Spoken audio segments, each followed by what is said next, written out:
ഞാൻ മൂവാറ്റുപുഴയിൽ നിന്ന് വരുന്നു. ഞാൻ ഉടമ്പടി എടുത്തത് 2019 മാർച്ച് 31-നാണ്. ഞാനിവിടെ നിൽക്കുന്നത് എൻ്റെ ഭർത്താവിന് കിട്ടിയ വലിയൊരു രോഗസൗഖ്യത്തെ സാക്ഷ്യം പറയാനാണ്. ഇതെൻ്റെ ഭർത്താവ് സാജു, മകൾ അന്ന. കഴിഞ്ഞ മാസം ഫെബ്രുവരി 2-ാം തീയതി വെളുപ്പിന് 4:30 മണിക്ക് ഞങ്ങൾ എഴുന്നേറ്റ് ഒരുമിച്ചിരുന്ന് ജപമാല ചൊല്ലി. 5:30 പ്രത്യക്ഷണ പ്രാർത്ഥന ചൊല്ലി. അന്ന് മക്കൾക്ക് ക്ലാസ് ഉണ്ടായില്ല.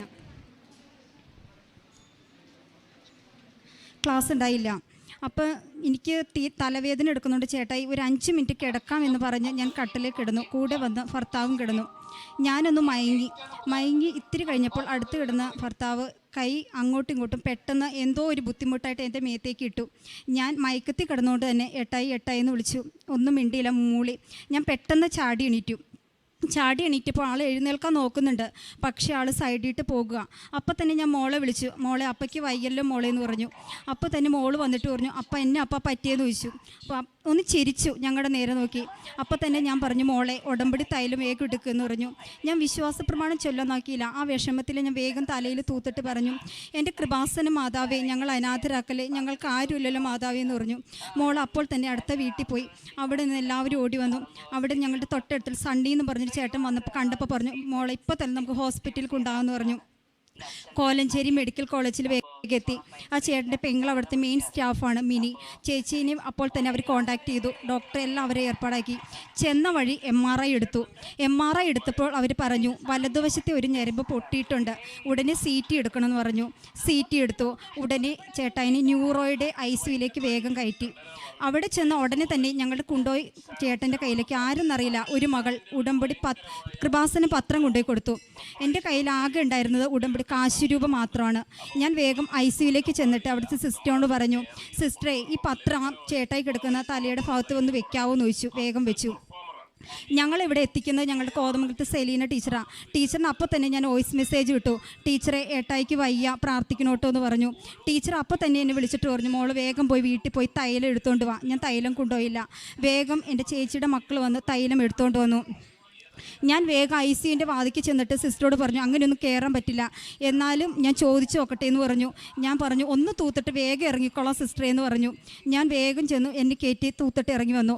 ഡോക്ടർ കുറച്ച് കഴിഞ്ഞപ്പോൾ ഞങ്ങളെ വിളിച്ചിട്ട് പറഞ്ഞു, രോഗിയുടെ വലതുവശത്തെ തലയിലെ ഞരമ്പാ പൊട്ടിയിരിക്കുന്നത്, ഒന്നും ചെയ്യാൻ പറ്റില്ല, ഓപ്പറേഷൻ ചെയ്താൽ ആൾ മരിച്ചു പോകാൻ സാധ്യതയുണ്ട്, അല്ലെങ്കിൽ കോമ സ്റ്റേജിൽ കിടക്കും, അങ്ങനെ ആളെ കിട്ടിയിട്ട് ഒരു പ്രയോജനമില്ല. 6 മണിക്കൂർ കഴിഞ്ഞ് ഒരു സ്കാനിങ് കൂടെ ഉണ്ട്, അതിലൂടെ കൂടിയിട്ടുണ്ടോ കുറഞ്ഞിട്ടുണ്ടോ എന്ന് അറിയാമെന്ന് പറഞ്ഞു. കറക്റ്റ് 3 മണിക്ക് വീണ്ടും CT സ്കാനിങ്ങിന് കയറ്റി. അപ്പോഴും ഞാൻ ചേട്ടായുടെ തലയിൽ തൈലം തൂത്ത് പ്രാർത്ഥിച്ചു. വിശ്വാസ പ്രമാണം ചൊല്ലി CT സ്കാനിങ്ങിന് കയറ്റി. ഇറക്കി കൊണ്ടുവന്ന് കുറച്ച് കഴിഞ്ഞപ്പോൾ എന്നെ വിളിച്ചിട്ട് വീണ്ടും ICUയിലേക്ക് കയറ്റി. എന്നെ വിളിച്ചിട്ട് പറഞ്ഞു, ലെവൽ അതുപോലെ തന്നെയാണ്, കൂടിയിട്ടില്ല കുറഞ്ഞിട്ടില്ല. കുറച്ച് കഴിഞ്ഞപ്പോൾ പറഞ്ഞു, ആളൊന്ന് ഒമിറ്റ് ചെയ്തിട്ടുണ്ട്. അത് കഴിഞ്ഞ് നാളെ രാവിലെ കറക്റ്റ് 6 മണിക്ക് ഒരു CT കൂടെ ഉണ്ട്, അതിലറിയാം എന്ന് പറഞ്ഞു. കറക്റ്റ് 5:30 മണിക്ക് 3-ാം തീയതി വെളുപ്പിന് ചേട്ടനെ വീണ്ടും CT സ്കാനിങ്ങിന് കയറ്റി.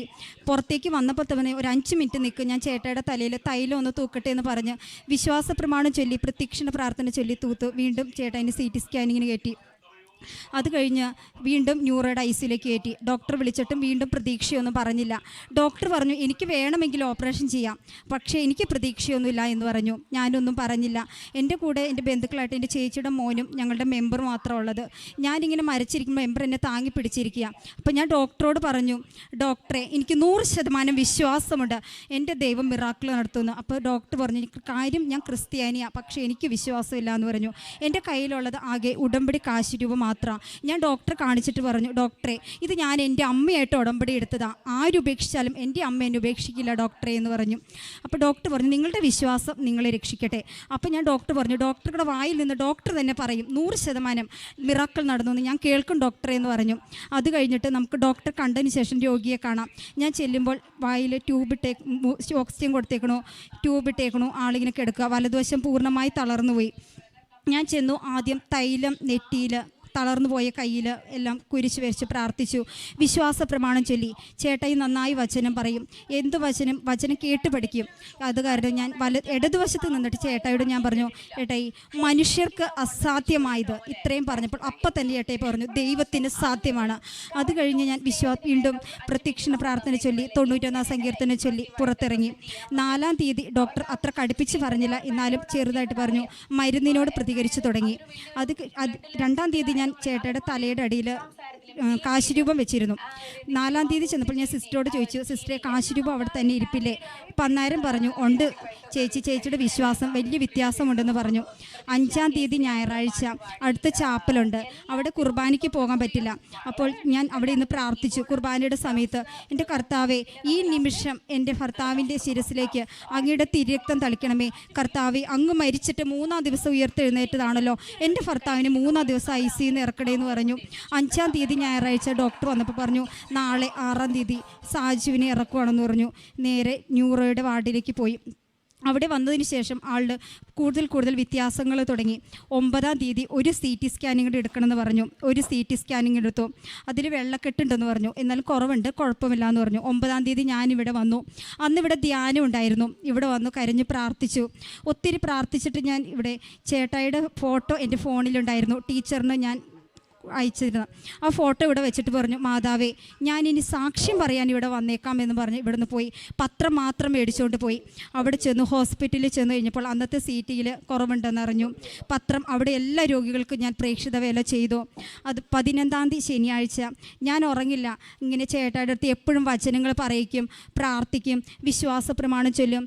ഞാൻ തന്നെ വചനങ്ങളെടുത്ത് ചേട്ടായിനെ കേൾപ്പിക്കും, സാക്ഷ്യങ്ങൾ കേൾപ്പിക്കും. തളർന്ന കൈകൊണ്ട് തന്നെ ഞാൻ ചേട്ടായിനെ കൊണ്ട് എല്ലാ സാക്ഷ്യങ്ങളും ഷെയർ ചെയ്യിപ്പിക്കും. 11-ാം തീയതി ചേട്ടായിക്ക് രാത്രി ഉറക്കില്ല.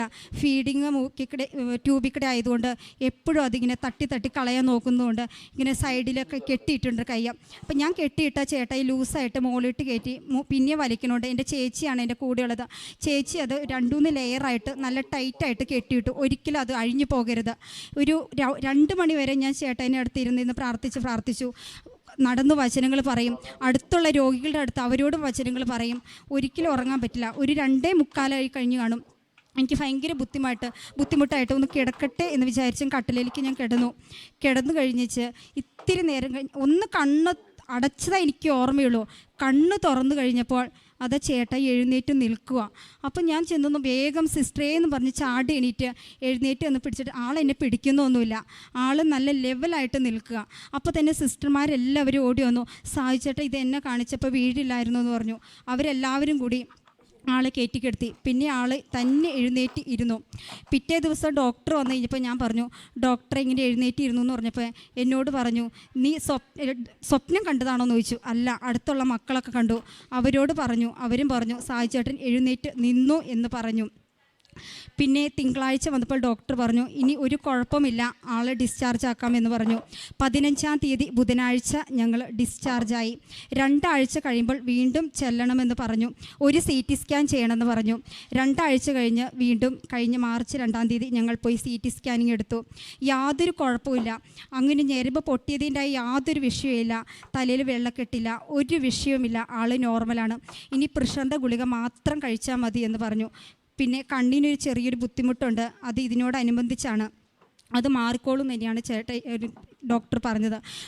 ഡോക്ടറോട് തന്നെ പറഞ്ഞു, 10-ാം തീയതി എന്നൊരു ഡേറ്റ് ഉണ്ടെങ്കിൽ ഡോക്ടറെ ഞാൻ നടന്നു പോയിരിക്കും, ഞാൻ കൃപാസനത്തിൽ പോയി സാക്ഷ്യം പറയാനുള്ളതാണ് 10-ാം തീയതി, അതിക്ക് മുമ്പ് ഞാൻ നടക്കും എന്ന് പറഞ്ഞു. നടന്നു, ഒരു കുഴപ്പമില്ല. നടന്ന് ഇവിടെ കറക്റ്റായിട്ട് വന്നു, ഒരു കുഴപ്പമില്ല. പിന്നെ സാക്ഷ്യം പറയാനുള്ളത് എൻ്റെ മോനെക്കുറിച്ചാണ്. മോന് 13 വയസ്സ് കഴിഞ്ഞു, 13.5 വയസ്സായി. 12 വയസ്സ് വരെ അവൻ നന്നായി പ്രാർത്ഥിക്കുമായിരുന്നു. അതിനുശേഷം പ്രാർത്ഥിക്കില്ല. ഞങ്ങൾ പ്രാർത്ഥിക്കാനിരുന്നാൽ മകൻ പുറത്തേക്കിടെ നടക്കും. ഞങ്ങൾക്ക് നല്ല ബുദ്ധിമുട്ടായിരുന്നു. പക്ഷേ ചേട്ടായിക്ക് ഈ അവസ്ഥ വന്നതിന് ശേഷം ഞങ്ങളെക്കാൾ കൂടുതൽ വിശ്വാസം ഇപ്പം മോനാ.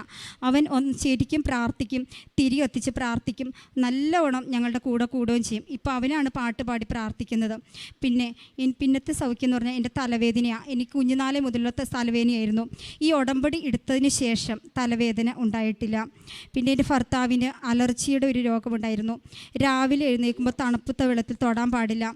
അതിൽ തൊട്ട് കഴിഞ്ഞാൽ അപ്പോൾ കൈ വീർത്ത് വരും. പക്ഷേ ഈ ഉടമ്പടി നേർച്ച വസ്തുക്കൾ ഉപയോഗിച്ചതിന് ശേഷം യാതൊരു കുഴപ്പമില്ല, ഒരു അലർജിയില്ല, ഒരു സാധനത്തിന് അലർജിയില്ല. ഇത്രയേറെ അനുഗ്രഹങ്ങൾ തന്ന ഈശോയ്ക്കും അമ്മയ്ക്കും 1000 നന്ദി. കൂടാതെ ഞങ്ങൾക്ക് വേണ്ടി പ്രാർത്ഥിച്ച, ഞങ്ങളെ സഹായിച്ച അനേകം മക്കളുണ്ട്.